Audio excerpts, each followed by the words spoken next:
Look at the machine, Tesoro. The chrome one, the one with the crank and the 9 settings, the one sitting in the back of your cupboard since the wedding. You bought it because the video said handmade pasta, and you used it once, and the dough tore and stuck and bunched, and you wrapped the whole thing in its box and put it on the high shelf, and told yourself you are not a pasta person. And every time you open the cupboard, it looks at you. I am here to tell you something that will free you. The machine was never the point. My mother made pasta for a family of 8 on a wooden board with her hands and a rolling pin longer than your arm, and she would have looked at that chrome machine the way she looked at the television, a curiosity, not a tool. And maybe you tried the dough once.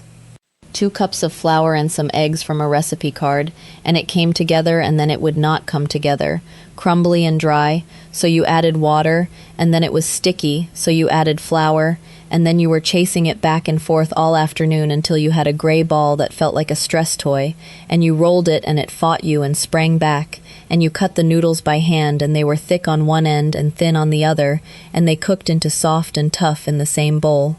And you served them anyway, and nobody said anything, and you never told anybody. Sit down, Tesoro, because I have to tell you 2 things nobody ever told you, and the first one is going to lift a weight off you. Your dough did not fail because of you. It failed because you were following a recipe instead of reading the dough. Cups lie, Tesoro. Eggs are not all the same size. Flour is not all the same dryness. The weather is not the same on Tuesday as it was on Saturday. And a recipe that measures in cups is a photograph of somebody else's dough. In Italy, we measure nothing for pasta.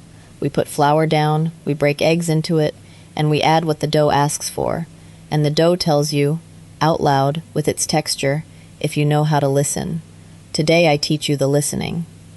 The sound of the pawn reaching the last rank is the king's delight. The sound of the pawn reaching the last rank is the king's delight. The sound of the pawn reaching the last rank is the king's delight. And that 1 hour of patience is the entire difference between dough that rolls like silk and dough that fights you like a debt collector. You know me. I am Nana. We cook the old way here, my mother's way, from the province of Caserta, where the pasta board was the largest surface in the house, and the eggs went to the pasta and never to the cake. Last time we made the Sunday gravy, and so many of you wrote to me about the smell of the onions and the oil. Today we make what goes under it. The whole recipe, every measure for 2 people and for 6, is printed in the description, so you can cook along. Now let me clear away the folklore, because the internet has made pasta seem like a guild secret, and my family made it on a farm with no measuring cups and no machines and no fear. The first folklore. You need the 00 flour, the special one, the imported one, $7 a bag. Tesoro, the 00 is a lovely flour, and I use it when it is in the house. But my mother used whatever flour the miller brought, and in the lean years, the years you do not make videos about, she used the plain flour from the market stall, and the pasta was no shame to her table. Use all-purpose if that is what you have. The eggs matter more than the flour, and the technique matters more than both.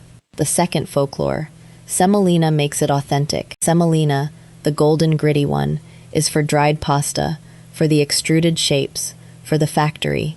Fresh egg pasta is soft wheat and eggs, that is all. And adding semolina to your fresh dough gives you dough that fights the rolling pin and cooks up with a sandy edge. Save the semolina for dusting the sheet, which is its true job. The third folklore, and this is the one that fills the comment sections with arguments. The sound of the pawn reaching the last rank is the king's delight. The sound of the pawn reaching the last rank is the king's delight. And the cooking water is salted like the sea, and the dough gets none.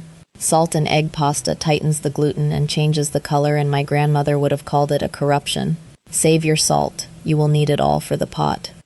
And here is the mechanism underneath, so you understand the dough instead of fearing it.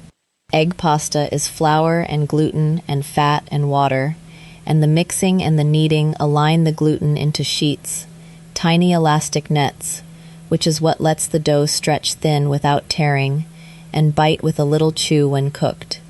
Every dough must be kneaded to develop the gluten, 8 to 10 minutes by hand, and then it must rest, because kneading winds the gluten tight like a spring. and the hour of rest is when the spring relaxes. That is the entire secret of the resting. Dough that has not rested is wound tight, and tears and shrinks back. Dough that has rested is calm and rolls. You cannot skip the rest with heat or tricks or prayer. The dough keeps its own clock, and it does not care about your schedule. Now the method, exact and in order. Write it down. It is printed in the description. For a pasta dinner for 4, you need 400 grams of flour, which is about 3 cups. Weighed if you have a scale, and if you do not, listen to the dough anyway. 4 large eggs. That is the whole ingredient list. Tesoro. Flour and eggs. Everything else is technique. Step 1. The well. Pile the flour on the biggest wooden surface you own, and with your fingers open a crater in the middle, wide and deep, like a volcano. This is the part children beg to do, and you should let them, because a pair of small hands in the flour is half the flavor. Break the eggs into the crater. Look at them. The yolks should stand tall and orange as the flag of a proud household. If a shell falls in, chase it with a bigger piece of shell, the half shell in your hand, which gathers it like magic, and does not slide it away from your fingers the way your fingertips do. Step 2. The beating. With a fork, beat the eggs alone inside the crater, as if making an omelet, and then begin to draw flour from the inner walls of the volcano into the eggs, a little at a time, slowly, keeping the walls intact, because the moment you rush and break the wall, the lake escapes across the table and you spend the afternoon chasing it. This is the ceremony, tesoro. 10 minutes. The flour joins the egg a handful at a time until the fork begins to drag and the mixture is a soft paste. Step 3. The hands. Flour your hands and bring the whole thing together, scraping the board with a bench knife if you have one, and press and fold and press. Now the judgment which no recipe can give you because the recipe cannot feel. The dough should feel like your earlobe, my mother said, and she was exactly right, and it took me 20 years to understand she meant the soft part at the bottom. Too dry, and it cracks at the edges and will not come into one ball, so wet your hand under the tap and knead, one wet hand, and the dough takes what it needs. Too sticky, and it clings to your fingers and the board, so dust a spoon of flour and knead it in. One adjustment at a time, and after each one, knead a full minute before you judge again, because the dough is slow to tell you its mood. Step 4. The kneading. Push with the heel of your hand, fold it over, turn it a quarter, push again. Push, fold, turn. This is not work, it is rhythm, and you will find it inside 2 minutes, and you do this for 8 to 10 minutes, no less, until the dough turns from shaggy to smooth, to a surface that closes over itself like skin, and when you press a finger in, the dent slowly fills back in. That, tesoro, is the dough telling you the gluten is made. Step 5. The rest. Wrap the ball tight in film, or cover it with an upturned bowl so no air touches it, and leave it on the counter for 1 hour. Minimum. 1 hour, not 20 minutes. This is the hour the machine could never give you. The hour my mother used to shell the beans or argue with my father. And in this hour the dough relaxes from a fist into a rag. If you skip it, everything after punishes you. Go have your coffee.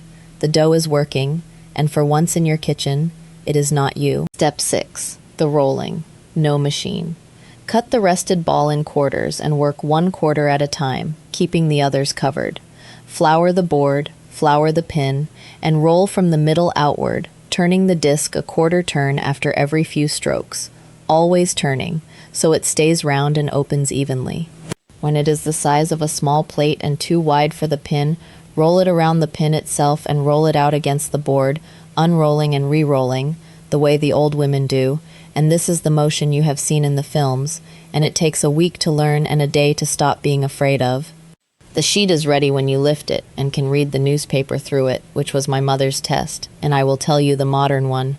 Hold it up to the window and see the light through it. A shadow of your fingers through the dough. Thin enough to see through, tesoro, and not 1 bit thinner, because pasta that is too thin dies in the water. Step 7. The cutting. Flour the sheet lightly on both sides, loose it into a flat rectangle, and roll it into a loose flat cigar, and cut across with a sharp knife into ribbons the width you like, wide for the pappardelle, thin for the tagliatelle. Unroll each ribbon at once, they uncurl like petals, and lay them in little nests on a floured towel. Cook within the hour or dry them overnight or freeze them in the nests, straight into the freezer bag, and from the freezer into the boiling water with no thawing, and they are the finest instant food in the world, because you made them instant yourself. The cooking, quickly, because it is nothing like the dried. The water at a full boil, salted like the sea, and fresh pasta cooks in 90 seconds, 2 minutes, and it is done when it floats, and when you bite a ribbon, and it is tender with the faintest breath of chew at the center. Fresh egg pasta does not need the big pot that dried does, and it does not need oil in the water, ever, because oil in the water is a prayer against sticking that does nothing but make the sauce slide off later. And the honest words. If the dough tears when you roll it, you rush the rest, or your flour was thirsty and you missed it, and the fix is always the same: ball it up, knead 2 minutes, rest 30 more, begin again, and the dough forgives everything except impatience. If the noodles stick together into a sad clump, you were shy with the flour on the sheet before cutting. If the first sheet is ugly, it is supposed to be ugly. My first sheet was shaped like the island of Sicily, and my mother laughed and cooked it anyway, and the second one was better, and yours will be too. Now the quiet word about the boxes in your cupboard. A pound of decent dried egg pasta costs $3, $4, $5 now. Your fresh pasta for 4 people costs 4 eggs and 3 cups of flour, and the eggs from a carton, and the flour from a paper sack, and the whole mountain of golden nests costs under $2 and 20 minutes of real attention, plus the hour the dough rests while you live your life. The factory cannot beat that, and knows it, so it does not try. Instead, it sells you the chrome machine with the 9 settings, and the special flour at $7, and the drying racks that look like the apparatus of a laboratory, because the industry around homemade pasta profits not from the pasta, but from your fear that you need equipment to belong in the tradition. You do not, Tesoro. The tradition is a board and 2 hands and an hour, and everything else is merchandising. So this week, you will do this: no machine, 400 grams, 4 eggs, the volcano, the fork, the earlobe, the 10 minutes, the 1 hour of rest while you have your coffee, and stop apologizing to the cupboard. Roll 1 sheet, cut it ugly, cook it 90 seconds and eat it with butter and the first sauce we made together, and then come back and tell me in the comments what shape your first sheet was, because it will be a shape, an island or a cloud or the map of your county, and I want to collect them. Then tell me if your family had a machine in the cupboard, or if your grandmother's hands were the machine, because the split in this comment section will be the whole immigration story in one question. Next time in this kitchen, the meatballs and the internet's biggest lie about them.